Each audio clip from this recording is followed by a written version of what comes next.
Hello, everyone, and welcome back to another day of finding hope through faith. I am Daniel. Hope everybody's doing well. This wild and crazy world that's out there. Hope everybody's surviving like they should be. Maybe a little bit better would be nice.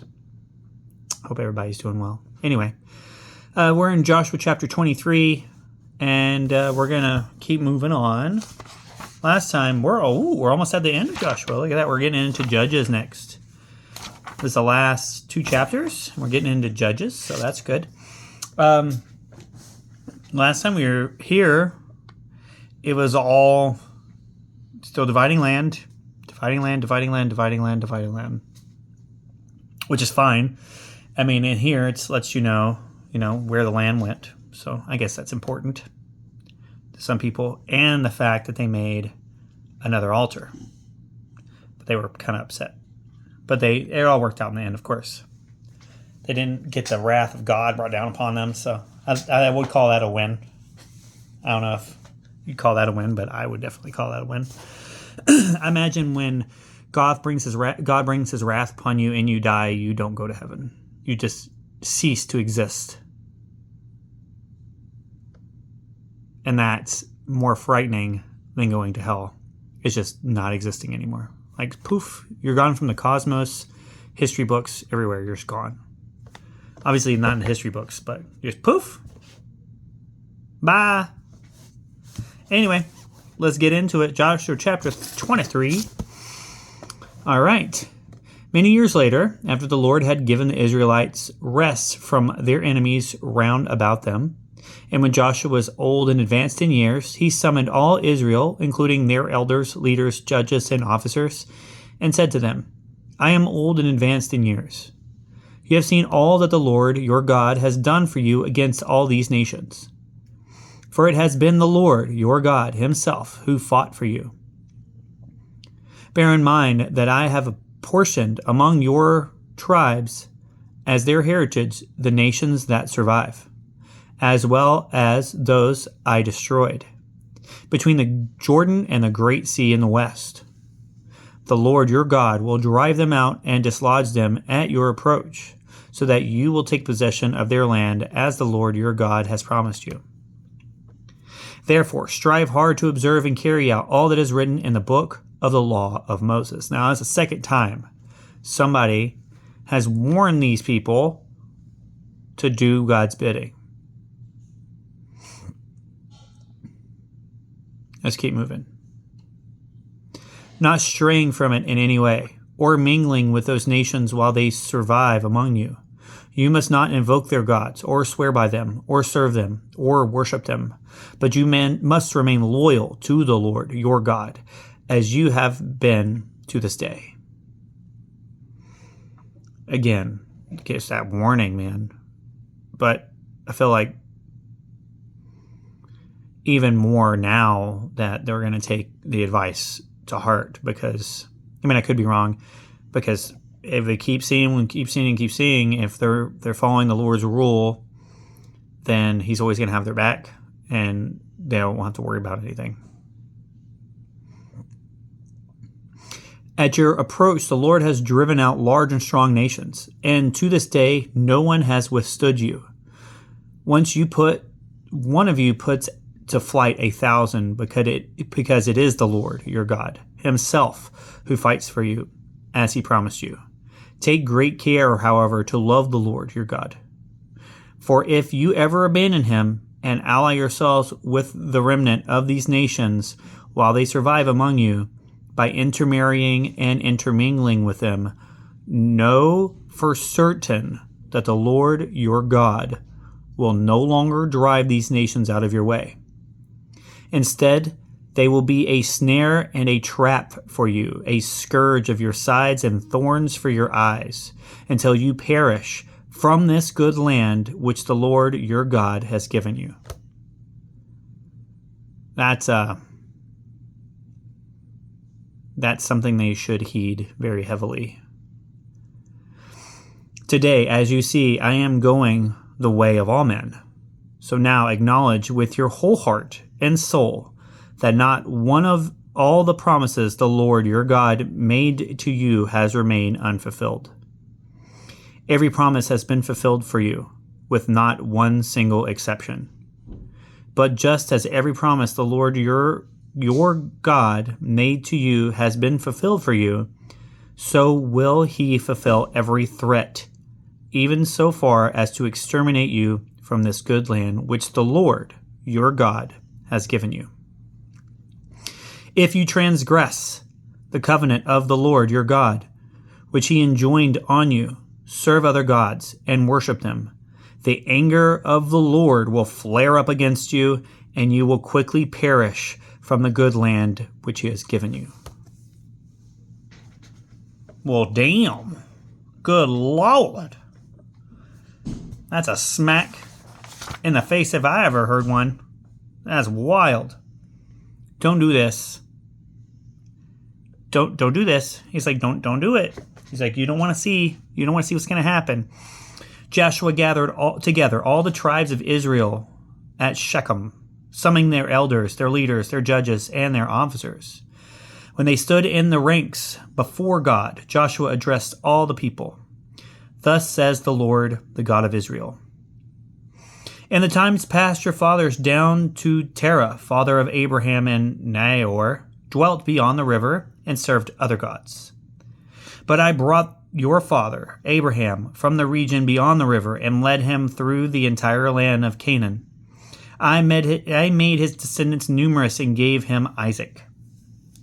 To Isaac I gave Jacob and Esau, and to Esau I assigned the mountain region of Seir in which to settle, while Jacob and his children went down to Egypt. Then I sent Moses and Aaron to smote Egypt with the prodigies which I wrought in their midst. Afterward I led you out of Egypt, and when you reached the sea, the Egyptians pursued your fathers to the Red Sea with chariots and horsemen. Because they cried out to the Lord, he put darkness between your people and the Egyptians, upon whom he brought the sea so that it engulfed them. After you witnessed what I did to Egypt and dwelt a long time in the desert, I brought you into the land of the Amorites who lived east of the Jordan. They fought against you, but I delivered them into your power. You took possession of their land, and I destroyed them. The two kings of the Amorites before you. Then Balak, son of Zippor, king of Moab, prepared to war against Israel. He summoned Balaam, son of Beor, to curse you, but I would not listen to him. On the contrary, he had to bless you, and I saved you from him. Once you crossed the Jordan and came to Jericho, the men of Jericho fought against you, but I delivered them also into your power. And I sent the hornets ahead of you, which drove them out of your way. It was not your sword or your bow. I gave you a land which you had not tilled, and cities which you had not built to dwell in. You have eaten of vineyards and olive groves, which you did not plant.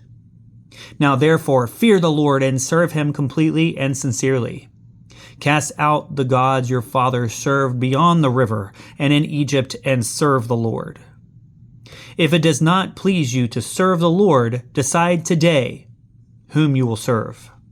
The gods of your fathers served beyond the river, or the gods of the Amorites, in whose country you are dwelling. As for me and my household, we will serve the Lord. But the people answered, Far be it from us to forsake the Lord for the service of other gods. For it was the Lord our God who brought us and our fathers up out of the land of Egypt, out of the state of slavery.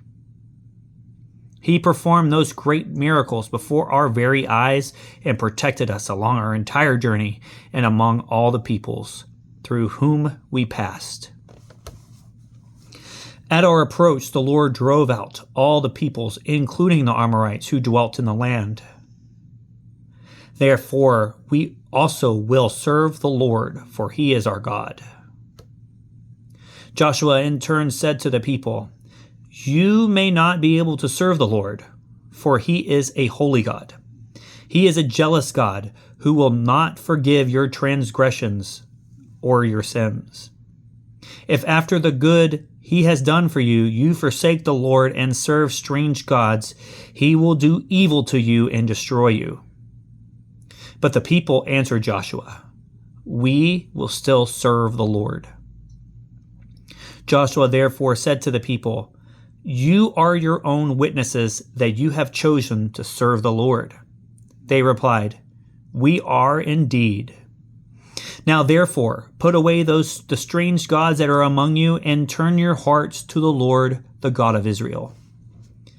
Then the people promised Joshua, "We will serve the Lord our God and obey his voice." So Joshua made a covenant with the people that day and made statutes and ordinances for them at Shechem, which he recorded in the book of the law of God. Then he took a large stone and set it up there under the oak that was in the sanctuary of the Lord. And Joshua said to all the people, "This stone shall be our witness, for it has heard all the words which the Lord spoke to us. It shall be a witness against you, should you wish to deny your God." Then Joshua dismissed the people, each to his own heritage. After these events, Joshua, son of Nun, servant of the Lord, died at the age of 110. He was buried within the limits of his heritage at Timnath Serah, in the mountain region of Ephraim, north of Mount Gash. Israel served the Lord during the entire lifetime of Joshua, and that of the elders who outlived Joshua and knew all that the Lord had done for Israel. The bones of Joseph, which the Israelites had brought up from Egypt, were buried in Shechem in the plot of ground Jacob, who had brought from the sons of Hamor, father of Shechem, for 100 pieces of money. This was a heritage of the descendants of Joseph. When Eleazar, son of Aaron, also died, he was buried on the hill which had been given to his son Phinehas in the mountain region of Ephraim.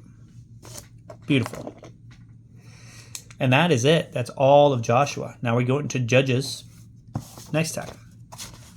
Let's flip around, shall we? Get on some Enoch. Book of Enoch. All right. So we're in the middle of chapter 78. We're at about 9, or we'll start at 8. That's fine. This one was a little bit wild. It's talking about suns and moons. It is weird. But we're going to keep going. We're not going to stop. And in her waning, the moon decreases on the first day to the 14 parts of her light, and on the second to 13 parts of her light, on the third to 12, on the fourth to 11, on the fifth to 10, on the sixth to 9, on the seventh to 8, on the eighth to 7, on the ninth to 6, and so on and so forth, till the 14th, to half of a seventh, on the 14th to half of a seventh, so 3.5. And all her remaining light disappears wholly on the 15th.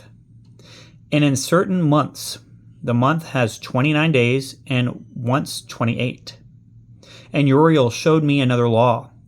When light is transferred to the moon, and on which side it is transferred to her by the sun, during all the period during which the moon is growing in her light, she has transferred it to herself when opposite to the sun during the 14 days.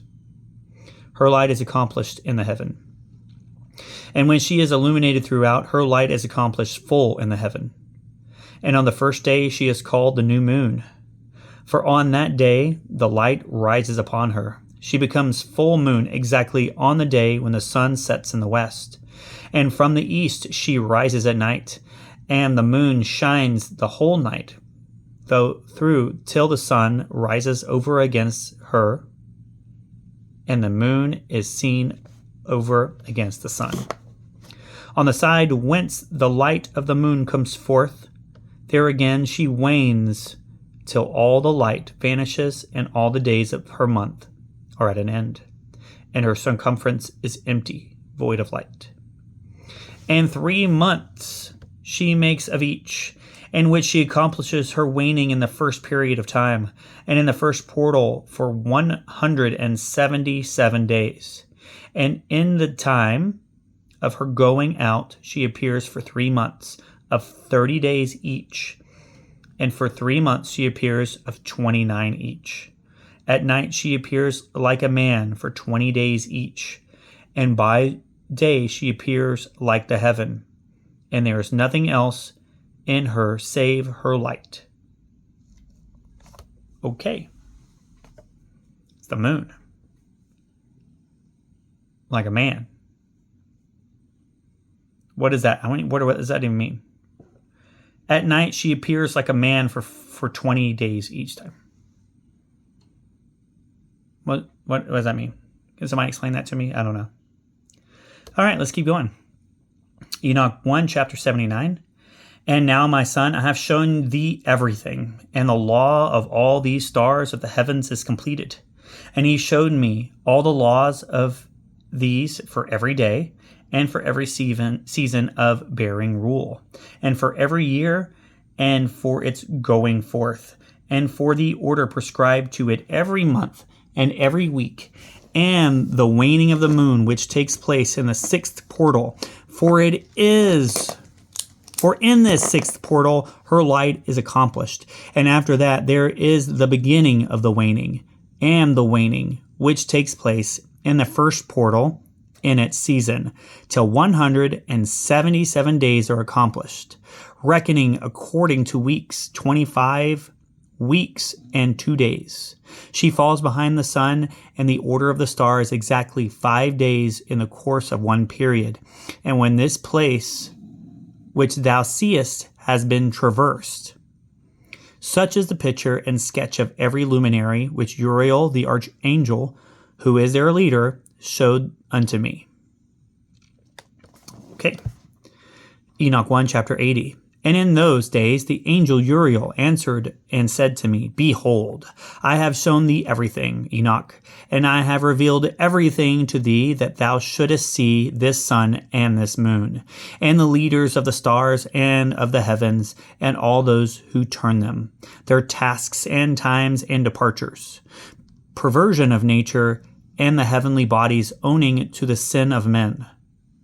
And in the days of the sinners the years shall be shortened, and their seed shall be tardy on the lands and fields, and all things on the earth shall alter, and shall not appear in their time. And the rain shall be kept back, and the heavens shall withhold it. And in those times the fruits of the earth shall be backward, and shall not grow in their time. And the fruits of the trees shall be withheld in their time. And the moon shall alter her order, and not appear at her time, I should say. And in those days the sun shall be seen, and shall journey in the evening on the extremity of the great chariot in the west, and shall shine more brightly than accords with the order of the light. And many chiefs of the stars shall transgress the order prescribed, and these shall alter their orbits and tasks, and not appear at the seasons prescribed to them. And the whole order of the stars shall be concealed from the sinners, and the thoughts of those on earth shall err concerning them, and they shall be altered from all their ways. Yea, they shall err and take them to be gods, and evil shall be multiplied upon them, and punishment shall come upon them, so as to destroy all. And he said unto me, Observe, Enoch, these heavenly tablets. And I read what is written thereon, and mark every individual fact. And I observed the heavenly tablets, and read everything which was written thereon, and understood everything, and read the book of all the deeds of mankind, and of all the children of flesh that shall be upon the earth to the remotest generations. And forthwith I blessed the great Lord, the King of glory forever, and that he has made all the works of the world. And I extolled the Lord because of his patience, and blessed him because of the children of men. And after that I said, Blessed is the man who dies in righteousness and goodness, concerning whom there is no book of unrighteous written, and against whom no day of judgment shall be found. And those 7 holy ones brought me and placed me on the earth before the door of my house, and said to me, Declare everything to thy son Methuselah, and show to all thy children that no flesh is righteous in the sight of the Lord, for he is their creator. 1 year we will leave thee with thy son, till thou givest thy last commands, and thou mayest teach thy children and record it for them, and testify to all thy children. And in the 2nd year they shall make thee from their midst. Let thy heart be strong, for the good shall announce righteousness to the good. The righteous with the righteous shall rejoice, and shall offer congratulation to one another. But the sinners shall die with the sinners, and the apostate go down with the apostate. And those who practice righteousness shall die on account of the deeds of men, and be taken away on account of the doings of the godless. And in those days they ceased to speak to me, and I came to my people, blessing the Lord of the world. Charge given to Enoch, the 4th, I don't know. Okay, that was some pretty powerful words there. We're gonna put a pin in it for now and pick up next time. Thank you for coming to see me. We're gonna get to the last book of Enoch at some point. We got it. It's 104 chapters. Nope, 108 chapters. We're on chapter 83. So 21 more chapters. We got this. We'll see y'all next time. Have a good day.